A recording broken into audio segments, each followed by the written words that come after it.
Sup, nerds? I'm Aaron. I'm Wes. And I'm Tom. And we're talking about the Grimm Forest. That's not the box. This is the sleeve that goes on the box. No, it's the sleeve that goes in the garbage, because this is the box. Nobody keeps sleeves. But do you keep sleeves on your Blu-rays? Blu-rays? Your game. Do you keep... Yes. Oh, when the box is Wait, black. no. Aaron keeps the plastic wrap on his Blu-ray. He does.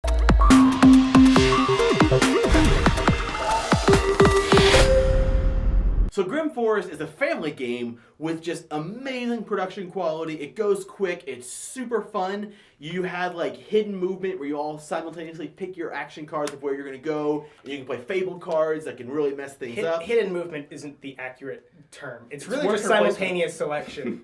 There's just three little pigs, and they're down on their luck. There's actually a fourth one. He must be like the cousin or something, because like these three pigs have been fighting their whole life. In the lore, you're actually descendants of the three little pigs. They're like your aunts and uncles or something. Why aren't they like half pig, half wolf? How would that story go for you? It's a family game. The wolf is like, such big eyes you have. We're gathering wood in the forest because that's the best place to go, because like everybody's trying to get bricks because they want to build the sturdiest houses, but you might as well just build wood because you get more of it. But it's semi-sturdy. Yeah, unless somebody else is building brick. And if you have all wood and they have a brick and two straw, they still win the game. Yeah, but you just gotta, get the dragon and make him discard all the resources. So, basically, this is a super cutthroat game disguised as like a fun, family-friendly game. The only reason why it has the word family in it is because younger players can play it. Oh, and it's based on this lore that every kid has grown up with. Like, Disney has mass-produced everything that's in here. Disney? Yeah, Disney. Like, The Little Mermaid, Aladdin. Like, this isn't a Disney game. No. I'm just saying, like, all the stories, all this... The Grimm. The Grimm brothers. Yeah, exactly. I think Matt Damon was actually one of them. Did you know that? He's one of the Grimm Heath brothers? Ledger. I think it was Matt Damon and Heath Ledger. We're both the Grimm brothers. Like in real life? Yeah, no. Little known fact. It's a movie. Not just the theme makes it family, though. I think the fact that it's so straightforward. Like, yes, there's a lot of cutthroat. There's cards that do wacky things, but there's not a lot of options to take at any one time. It's, right now we're doing this one thing. You have two options. Phases. Right now we're doing this thing. You have three options. So it's not, there's not like 1,000 different things that's hard to grasp. It's kind of easy to coach younger players through it. Mm-hmm. Like, it says 14 and up. I can totally see this played with like a 10, smart 8-year-old. Any baby. Most babies. Actually, I saw on Instagram someone was saying that they played it with like their 11 and their 7-year-old. And the 11-year-old was fine. The 7-year-old was fine as long as they kind of like coached them through it. Mm-hmm. They wouldn't be as cutthroat. They wouldn't understand. Mm-hmm. And there is markings on the cards that there's like advanced cards and like non-advanced cards. So if you're playing with youngers or if it's your first one, you can take out some of the cards that make it a little bit more streamlined and maybe less cutthroat. The biggest struggle that a kid would have playing this is sort of the mind game aspect. Like, I see he's clearly going to go for bricks, so I should go for bricks, and that whole thing. And because really there's only three there's more. And I think this really is meant to be a 3-player game, is one quick aside, because the 4 and 2 players are kind of very, even you showed me the rules, how they have like, here's the rules, but if you're playing with 2 or you're playing with 4, here's how you augment that. So this is designed to be a 3-player game, and there's really only 3 options, so it's not that thinky. The depth of mind games and thought is kind of like rock, paper, scissors. Like, well, he might think I'm going to throw rocks, so I should throw this, and that, like, it just kind of, you tumble over yourself in your thoughts. But it's a 3-way, so like, so we're all thinking that. Yeah, exactly. Yeah, like, it's like, I have a 50% chance of picking, like if I pick one of those 2, there's a chance of one of these other guys is going to go there. Well, it's not 50% chance because it's not random. Well, if we were picking random, it would be. Yes, but no, like if you're both like close, like if you have 2 bricks and you're both if you both had 3 bricks and you're going for the 3 brick, I'm like, one of you is probably going to go there. I have a really good chance. So yeah, I guess for a younger kid, like, okay, should I go there and take less, like, I won't even get all the bricks. Right. I'll only get a portion of the bricks, and you'll get a portion of the bricks, but I'll stop you from building the roof or building the walls. And even like, so like because it's 5, 4, and 3, on that very first turn, we all went to 4, because we were all like, well, someone's going to try and get the most, someone's trying to get the best, so yeah. If you're going to build an ice cream shop on the beach, right, you put it in the middle. Yeah. Economics, baby.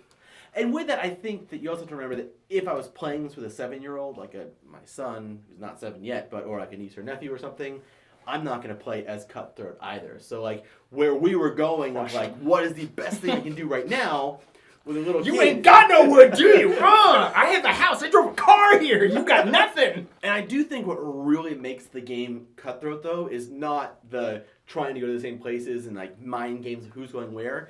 It's the fable cards. Right. Like the fact that you could play things to like give buffs, or really the monsters. I didn't get any monsters in the last game we played, and I was kind of sad about that. Both of the wolves. Yeah. I did get some really cool things that like change what the locations do, which is also really cool. There's fables that help you, there's fables that hurt other players, there's fables that could hurt you. Yeah, they're kind of, the fables you were playing were kind of like area effects. It's like, okay, I'm playing this on the field. Mm-hmm. If you go to the field, you're safe. But if you don't go to the field, you're getting, bad things are happening to you. If nobody goes there, then we're gonna get rid of this bad thing. So it's like this permanent effect. If somebody keeps like letting it happen. Yeah, or the one that called all the monsters to that spot, which is crazy because if the monsters get played, it keeps being like, I don't know if I want to go there. Yeah, and if you play it, with that one, if you play something there and the wheat's just building up, there's like 20 wheat there. You're like, I want to go there, but if I go there and anybody plays a monster, I'm getting... Well, like the ones that, like the Red Wedding, I'm just going to call it the Red Wedding one, the way that that's worded and like the way it works out is almost kind of like an LCG card. How like it words it in such a way that like technically there can be no confusion, but like for a little kid, you have to read it and then kind of paraphrase it afterwards. Yeah. Yeah. I also use it for Tom, but... This spot, no go. No go this spot. So the last card type in this game is the Friends. And when you build walls... So when you get a friend card, you read it out loud and then you decide if you're going to keep it or if you're going to give it to another player. You can't discard it, which is like a really cool aspect. It's like, okay, do I want to give myself this new ability or give one of my opponents this ability? But you can't have multiple friends. Exactly. So if you already have one and you like the one you have, you're like, oh, Wes has been really screwing me over with his ability, so this one's still pretty good, but I'd rather get rid of the one he has. So the really big thing that makes this game shine is definitely the production quality. Like, hands down, it's a great game. It's solid mechanics. I'm really surprised at how much I enjoyed how straightforward it was. Like, a lot of times I like really heavy, thinky games, and I really like the situations they were able to create in this game without it being, like, overly complicated. But it really is the production quality that stands out amongst everything else. Some people might say that it's overproduced, but, like, if you didn't have these, like, buildings to like build, like you're like, okay, I'm building the base of a building and now I'm putting up the walls and I'm building the roof. Like if you didn't actually have these pieces, I don't think I would like feel like I'm actually building a building. If I'm just like, okay, I built a floor, here's my floor card. Yeah, like it definitely has to be these minis. Like it couldn't be any other way for like it to feel like a real gamer's game. Like and then these cool minis like.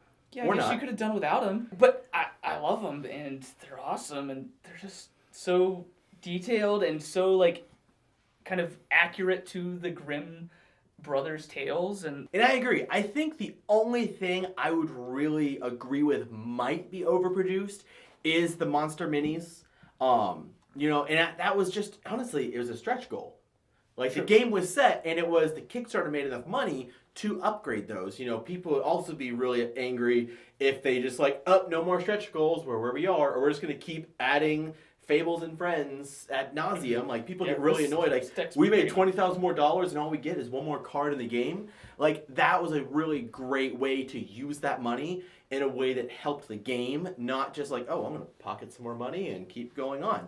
And I think that, like, if you kept up with a story of James making this game and getting everything together, like, it started with these houses as minis that you built together. And I think Aaron made a good point that without that, the game would be missing something. I think the tactile nature of it and how you can see it and visualize it add so much to it. So, I can see where someone's coming from when they're saying it may be overproduced. I think that the production level of this game is like, it's where it needs to be. If the minis were scaled back, 20% in size, I'd be perfectly fine with that. If they didn't exist and they were tokens, I'd be a little upset about it, I think. Obviously, we're bringing this up as a pretty big point because it's almost like a point of contention on the internet because people are very notorious for being real nice on the internet, and a lot of people were saying that oh, it's just a cash grab, it's overproduced, you're just selling a whole, like, look at the size of this all mini. this plastic. Yeah, it's a gimmick, right? Like the way that Cool Mini or Not does it all the time. It's all super gimmicky, but okay, and I can see that and I can agree with that, and a lot of times I do kind of get on some people's butts about that. Like I complain about that with Arcadia Quest and all that stuff, like the dragons are like what, this big or something. I'm always like, come on. But the thing is that a lot of people are saying that it's not just because you're selling us minis, you're selling us sizzle over steak, flash over substance. It's too expensive for what the game is. And that is an opinion that I could probably almost never agree with. Because I hate saying, I will almost never say that a game is too expensive. You could, if you go back and watch all of our videos, maybe I said it once and you can catch me, but I don't like that idea. Because expensive is such a abstract concept, right? Sometimes I will comment on a game being really cheap because I believe distance from 0 is much more measurable than expensive is distance to what? To 100? To 1,000? To 10,000? Expensive is different for every person. And unless you feel that, there's a real huge disconnect between what you're getting and what you pay for, usually you get what you pay for. Sure, if you feel like this game is outside your price range for the mechanics, well then you're paying for the miniatures and that's fine. You're at Starbucks, you're paying for the name. I don't go to Starbucks. I went to Starbucks recently and I was like, $5? I can get the same thing at Dunkin' for $2. That's almost $3. It's ridiculous. So when people say, it's too expensive, you have to decide that for yourself. If you heard somebody else online say, this game is too expensive for what it is, don't let them. How about you worry about your finances and they'll worry about their finances? But I will say, it is a really fun game. I think all three of us we'll get into our final thoughts in a second, but I'm surprised at how much we like it. I'm just saying, okay, Heroes of Land, Air, and Sea. Yeah. Right? Clearly, you're paying for the production quality, plus the game is like super dense and epic and all that kind of stuff, so it sounds more justifiable. Here, I can see where people are saying, you're paying for the minis more than the game, because there's more, you know what I mean? More minis in the game. But it's a funny comparison, because you could play both games with just tokens, or little cardboard standees that they tried to do with Heroes of Land, Air, and Sea at one point. Right. And it'd be the same thing. But it's funny that they complain about this just because it's not as advanced a game, but the advancement of the game is not directly related to the price. That's not how things work. No, it's not. I'm not saying I agree with that sentiment. I'm saying that's the argument that's being presented. Yeah, no, I'm saying it to them, not you. Oh, well, I'm always assuming. Rabble. Whenever I hear words, I'm assuming they're aimed at me. Every time I'm at a restaurant, if somebody else's name is Tom and they order something, I'm like, yeah, my food's up. I got 6 orders. It's funny you respond to Tom because you always say I Thunder. always give the name Thunder. Yeah, that's right. Before we get off production quality, hold that thought. Do you guys see this cool insert? This tray pops out, these trays just fit in there. These things the box fits right on top, the lid just goes right on there. I complain about inserts a lot, and this one, my only complaint is that it doesn't fit sleeved cards. And my only other complaint is the fact that the Fable card deck got too big for the slot, and because it's, I guess so, because it's custom made, they could have lowered this little ridge just a little bit and fit them there. They all fit in the box still as long as you don't sleeve them, but that's my nitpicky complaint about Do you think you could make a custom insert utilizing still keeping these trays and just making card holders or something? I've thought about it, but Aaron's probably going to keep this, so do you no, think I Aaron can't. could do that? I really enjoy this game. I don't know if it's completely just because of the minis. I really do love these little houses. I think that's the only thing I need for this game. These are a nice plus because hopefully one day I'll get the time to paint them. Another big thing for me in this game is the fact that I could see this as a gateway game. It's very relatable. It's very easy to introduce to people. They're gonna be like, the 3 little pigs. All these fables that we've heard time and time again. You can relate to it, and then the rules are still easy too. So it's okay, what kind of resources do you want to go collect? Try and mind game it with the rest of us at the table. Get what resources you can, And then as the game goes on, you're gonna get these fables, and you're gonna be, getting friends, which give you a couple powers. You slowly power up through the game, and it's a race. You're just racing to build your houses first and win. And like I don't It is, annoying when you're building a brick and you can see somebody else building a brick and you're like, it's just like should I switch gears and go to wood? But like he's working on wood too. Like, and it's also that like balance of like you could just build like all your floors, all your walls, that you kind of have options no matter what's going on.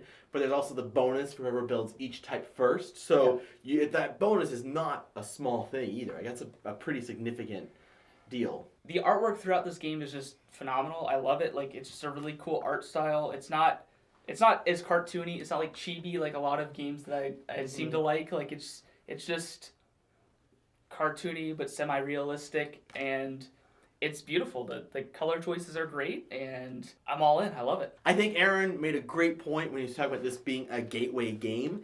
And I appreciate that it's not like, oh, well, this is my replacement Ticket to Ride, or this is what I'm going to do instead of this.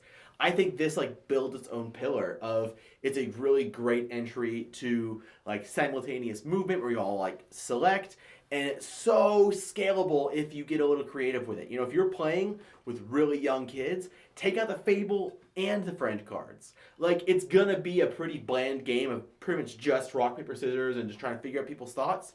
But once they get the hang of that, you can introduce some Fables or introduce the friends and kind of build up to that, because like we said earlier, there's multiple things going on, but not a lot going on at the same time. Like, everything has its place of right now you have a few options. Right now you have a few options that makes this game really easy to teach newer people to the hobby or people who aren't invested in the hobby.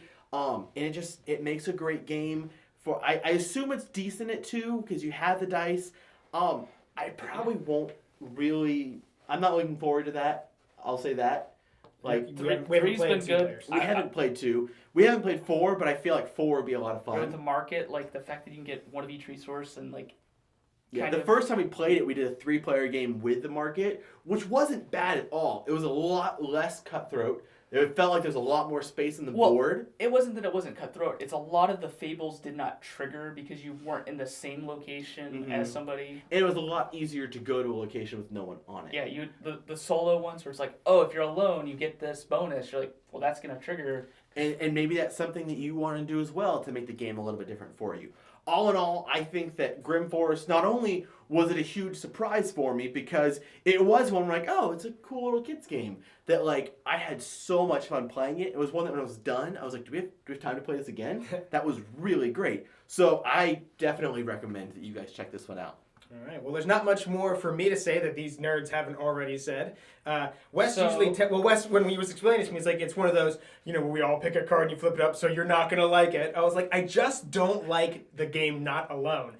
I like Eggs and Empires and Campy Creatures and stuff, and I really want to play Libertalia. I heard that's really good. But it's not that I don't like that mechanic. I feel like there are times when that mechanic can be, in a sense, broken. Like in Not Alone, the alien's like, ooh, I can see that he's weaker, so I'm gonna choose his card now and kind of exploit that. In here, it's always just, the roll of the dice, the rock, paper, scissors, kind of like, I think he's gonna do that, and I'm not gonna do that. But I think probably the biggest thing that I like about this game, one is, yes, that it's a phenomenal gateway game. At this point in my life, I kind of don't really need any more gateway games because either, I've already played with everybody in Gainesville, or like I already have like my set games that I always bring. There's nothing wrong with having a new one, but I'm totally okay with Aaron or you taking this. For me, I would almost replace one of my other gateway games with this one. I'm not sure which one yet, but I think it's good enough that I'm not like, oh, I already have enough. I'm like, this is so good that something else is getting the boot to make room for this one.